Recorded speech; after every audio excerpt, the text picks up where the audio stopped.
This is Jack from To Fluency.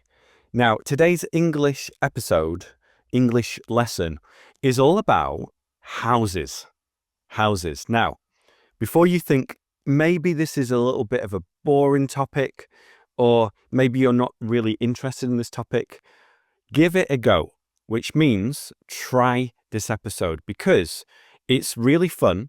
You're going to get lots of great phrases to learn English. And also, we're going to look at the difference between houses in the UK and houses in the USA. And starting with this fact. Okay, are you ready for this? The average house size in the UK is around 76 square meters. Now, in the US, you're going to hear square feet. And this is around 800 square feet. The average house size in the USA is 201 square meters, over 2,000 square feet. So, houses in the US are over 2 times the size as houses in the UK. And this is something I noticed when I first came to the USA. It was the size of the houses and also the way that the houses are built and where they are built, which is something we're going to talk about later. Now, you might be thinking, why are houses in the USA so much bigger than houses in the UK? Well, in the UK, in England, in Scotland, etc., land is limited. Land is limited. So this means that there isn't as much land available. And you think about the size of the UK versus the size of the USA, you'll realize just how big of a difference this is. Additionally, the UK has a lot of older houses because many were built before modern space expectations when people wanted larger houses. And if you think about the Industrial Revolution in the UK, there were a lot of terraced houses built near factories, meaning that they were very small and a big row of houses all together. So these are called terraced houses. Now in the US, this is a country with more land, so building bigger houses is easier. Additionally, Americans often prefer open plan layouts with large living spaces. So an open plan layout is where the kitchen, the living room, and usually as well the dining room are all open without walls in between them. So if someone's in the kitchen, you can see them from the living room. Whereas in the UK, it's more common to have separate rooms for the kitchen, for the dining room, and for the living room. Also, in the USA, a lot of homes come with basements. Now, these are the areas underneath the main living area. In the UK, it's rare, from my experience, except for in a few terraced houses, to have a basement where you can spend time in it, instead of just a basement for storage. Whereas in the USA, they like to build a basement to have an extra bedroom, storage rooms, even bathrooms, and sometimes family rooms too. So we can compare the houses and say, houses in the UK feel a bit cramped compared to the US. Okay? Sometimes they feel a bit cramped. Now, this might be a new word for you, and know that I'm going to leave all the words and phrases in the description. But cramped means small and lacking space, and it feels like you don't have enough space to move around in this area. Another difference with this is with houses in the USA, many of these homes have walk-in closets. Walk-in closets where you can walk into the closet and see all of your clothes everywhere. It's not in every house, but it is more common in newer houses now. And also closets are built into the walls ready for you. Whereas in the UK, people have small or big, sometimes wardrobes. They don't have closets, they have wardrobes, which is a piece of furniture to store all of your clothes. According to my research, the smallest home in the UK is in Wales, and it's only 1.8 meters wide, so it's tiny. Whereas the largest home in the USA is the Biltmore Estate, and I've been to this Biltmore Estate many times, and it has 250 rooms. Now, it was built by the Vanderbilts back in the 1880s or 1890s, and they got a lot of money from the railroad boom in the USA. And they built this massive mansion in North Carolina, and they based it on a French chateau. It's very impressive. Now, there are some differences when you are renting and buying homes in the UK and the US. Now, in the UK, many landlords, now a landlord is a person who owns a house and then rents that house. So many landlords furnish their properties. It comes furnished. It comes furnished. And this means to provide furniture. So they will provide all the beds, everything that you need, TVs sometimes, sofas, dining room tables, etc. So it comes furnished.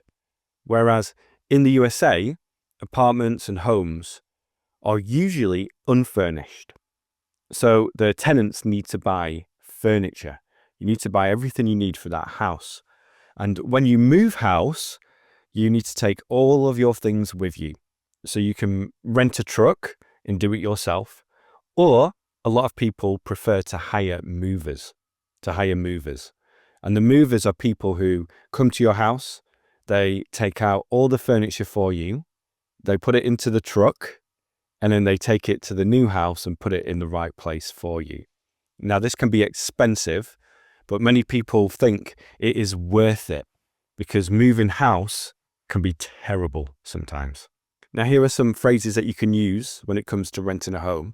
You can say something like, I'm looking for a 1-bedroom flat near the city centre.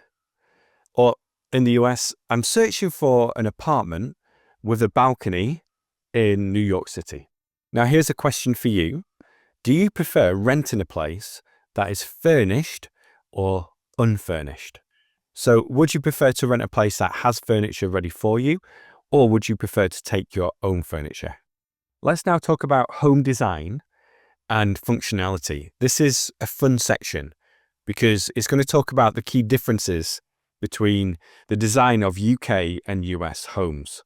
Now, one of the biggest differences that I believe is true is that UK homes have radiators. Okay, they have radiators. And this is a thing on the wall where hot water goes through and it warms up the house that way. Whereas we don't tend to see air conditioning in UK homes, mainly because the summers are so cool compared to other places in Europe and a lot of places around the world. The temperatures don't get that much higher than 20 degrees on average in summer. So air conditioning is not necessary in the UK, whereas radiators are. So everything is built around warming the house, not cooling the house. US homes rarely have radiators. It's very rare to see a radiator in a US home.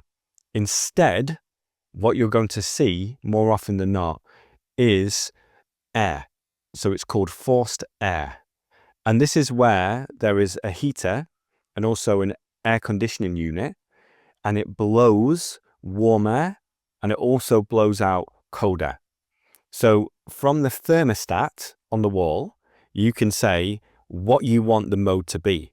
It could be heat or it could be cool. There are other options too, like just a fan, just to blow regular temperature air through. But generally speaking, you can warm your house with this and you can cool your house with one thermostat. Now, the materials made to build a house are really different too. In the UK, you're going to see a lot of brick and concrete block houses. And in the US, the biggest material used is wood. So they build wood frames and then they have exterior, usually wood panels, wood siding. on the outside. So that's a big difference you're going to see in terms of the building materials. Now, also, you're going to see a difference in the shape of the house. Like we talked about before, the size of US houses is much bigger than the size of UK houses. And you're also going to see a lot of more standalone houses. In the UK, we call them detached, where there's one family house with space around that house. Whereas in the UK, you're going to see a lot more of the terraced houses, like we talked about before, and also semi-detached houses, where there are two houses together and they share a wall in the middle, and then they are separate in terms of who lives in which house, but they are joined together with one roof and one structure. Additionally, in the UK, you're going to see a lot more people live closer to the city centre, where the city centre is the centre of everything. And people live close to there. And it obviously differs by city. So London is its own thing. And then big cities like Manchester have a lot of apartment buildings in the centre of the city. And then as you move away from the city, it becomes more countryside. Whereas in the US, a lot of living is about the suburbs. The suburbs. Now, if you've watched American films or TV shows, I'm sure you've heard this term before, the suburbs. And this is away from the center, usually in a development where a lot of people are part of a HOA. This is a homeowners association, and it manages the community of properties and residents. And there are usually some rules for this, and you have to pay money because you pay money to have things done around that community. But with this, a massive difference as well is that in the US, you're not going to see in most cities or a lot of cities that I've been to, sidewalks where you want sidewalks to be, pavements in British English. So a lot of people can't walk from the suburbs to a coffee shop. They can't walk to different places. Now, that's not always the case because some neighborhoods in certain cities are built for walking too. But a lot of emphasis was put on the car in the USA, where, again, instead of going downtown to go to the shops, you go to strip malls.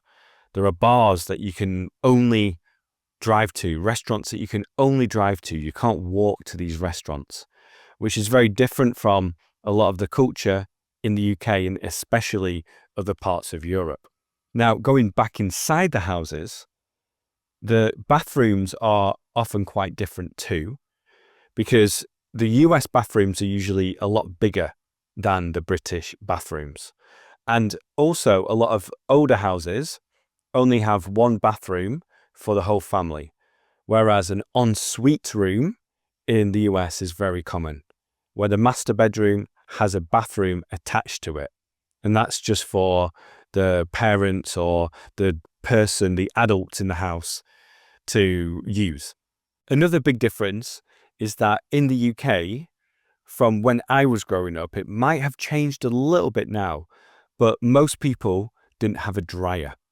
So they had a washing machine, which is usually smaller than the American washing machine, but they don't have a dryer. So they had to hang up their washing outside, which is quite funny because in the UK, it rains a lot, so it's difficult to get this done.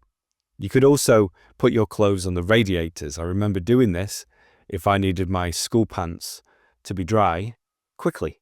Whereas in the US, there are specific laundry rooms or laundry closets that have a washer and a dryer and storage to put all of your washing materials. So a lot of people, well, nearly everyone in the US has a washer and a dryer. Ceiling heights are usually bigger in the US too, especially in homes built in the last 30, 40, even 50 years, where the ceiling height, especially in the living room and the main rooms, is really high up there. Whereas in the UK, due to the old style of housing, ceiling heights tend to be a lot smaller. Now, going outside People in the UK will say garden, whereas Americans will say yard, yard. And many British homes have small gardens, but people really take care of their gardens. The grass is always looking good. It's always green. There are usually no weeds in houses, whereas in the US, in a lot of areas, things grow really quickly and weeds are a big problem here. So gardens aren't as nice, in my opinion, as they are in the UK. But usually there is a larger backyard. Now, have you been in houses in the UK and in the United States? And if so, share your experiences about the difference between the houses in both countries. Now, it's important to note as well that the experience of going to a suburb in Atlanta is different to an apartment in downtown Manhattan, New York City. There are lots of differences there. But in general, if you think about the difference between the suburbs and neighborhoods in America and the ones in the UK, there are lots of differences. Let's now look at some quotes about houses before talking about some idioms, which are really useful in terms of being able to speak English well and understand English, because these are used a lot. Now, the first quote about houses and homes is this: home is where the heart is. Home is where the heart is. Now, this is from Pliny the Elder, so we're going back a long time. But the idea behind this quote, home is where the heart is meaning that it's not just a place. So a home is not just a place. It's about the people and the feelings inside it. And you can feel at home even if you move to a different country or city. Now, the second quote is from The Wizard of Oz. And it's this: there's no place like home. There's no place like home. And this means that no matter where you travel, home is the most comfortable and familiar place. So Dorothy in The Wizard of Oz was missing home and saying there is no place like home. And this phrase is often used when people return home after a long trip. And if you've watched the movie, you'll know that Dorothy says this while clicking her red shoes together. And what's interesting is that this movie is from 1939. So a long, long time ago. Now, the first idiom we're going to discuss before talking about some phrases you can learn is a roof over your head. A roof over your head, meaning that this is a place to live, to have a place to live. And people often use this when they want to feel gratitude for having a house. So you might hear someone say, even though this apartment is tiny, at least I have a roof over my head. And we should be grateful we have food, a warm bed, and a roof over our heads. The next one is to feel at home. To feel at home. Now, this means to feel comfortable and relaxed, even in a new place. So you might say, for example, when you move into a new neighborhood, our new neighbors are so friendly. They made us feel at home right away. They made us feel at home right away. And after just a few weeks in Spain, I started to feel at home. So this means that you feel comfortable and relaxed, even in a new place. Now, something similar to this is make yourself at home. Make yourself at home. And this is a polite way to tell guests to relax and feel comfortable in your house. So instead of them saying, oh, can I go to the bathroom? Or where's your bathroom? Or can I get a drink of water? You say, make yourself at home. Get anything you want. Just do what you want here within reason. Now, obviously, if someone says this to you, don't take it too far. But the idea here is to feel relaxed and comfortable. Now, the last phrase is, the walls have ears. The walls have ears, which is really interesting because this phrase originated from castles. And a lot of the castles in medieval times had hidden listening holes, so people could hear secret conversations. So that's where this comes from. The walls have ears.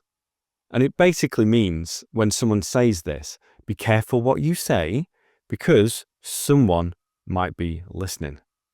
You might also say something like, we shouldn't gossip too much at the office. The walls have ears. In case you're thinking someone might be listening to our conversations.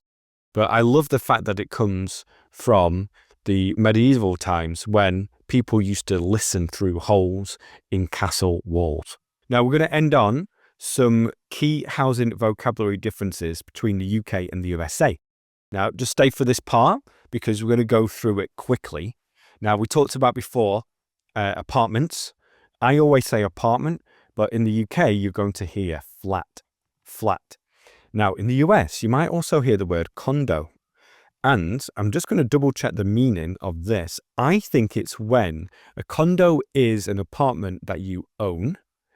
Yes, it's true. Condos are individually owned, while apartments are rented, typically from a landlord or property management company. So if someone says, I live in a condo, it means that they own this apartment. If someone says, I live in an apartment, they're probably meaning that they rent this apartment. We also heard garden versus yard. Now, it's not common to have one of these in a house, but it is in apartments. And it's this, elevator or elevator and lift. So you can take a lift in the UK, you take the elevator in the USA.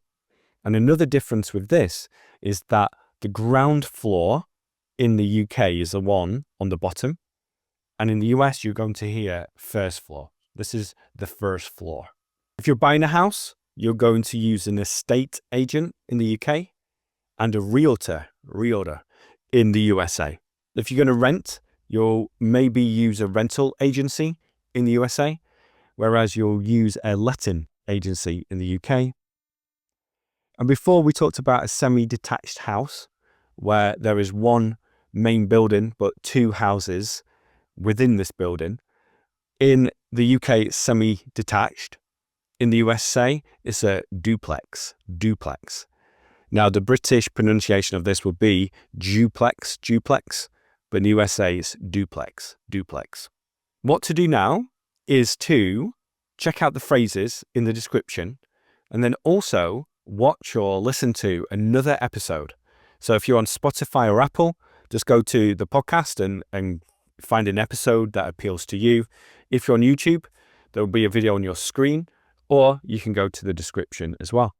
Thank you for being here, and I'll speak to you soon. Bye for now.